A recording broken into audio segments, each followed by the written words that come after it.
కర్మ అనేది వెంటనే రియాక్ట్ అవ్వకపోవచ్చు, కానీ ఎప్పటికైనా తిరిగి రావడం మాత్రం పక్కా.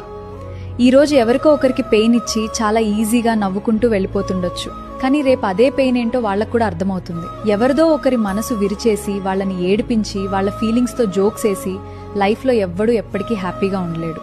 ఎందుకంటే లైఫ్ ప్రతి చిన్న విషయాన్ని గుర్తుపెట్టుకుంటుంది.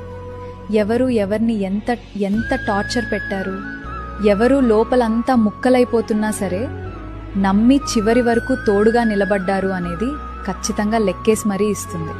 అందుకే ఎవరైనా చాలా మంచి మనసుతో ఉంటున్నారంటే వాళ్ళని చేతకాని వాళ్ళు అనుకోవద్దు. వాళ్ళు మనల్ని తిట్టాల్సిన లేదా శపించాల్సిన అవసరం అస్సలు లేదు. వాళ్ళు పడ్డ ఆ గుండె కోత, ఆ బాధే మనల్ని వెతుక్కుంటూ రావడానికి సరిపోతుంది. కర్మ అనేది వెంటనే రియాక్ట్ అవ్వకపోవచ్చు, కానీ ఎప్పటికైనా తిరిగి రావడం మాత్రం పక్కా. ఈరోజు ఎవరికో ఒకరికి పెయిన్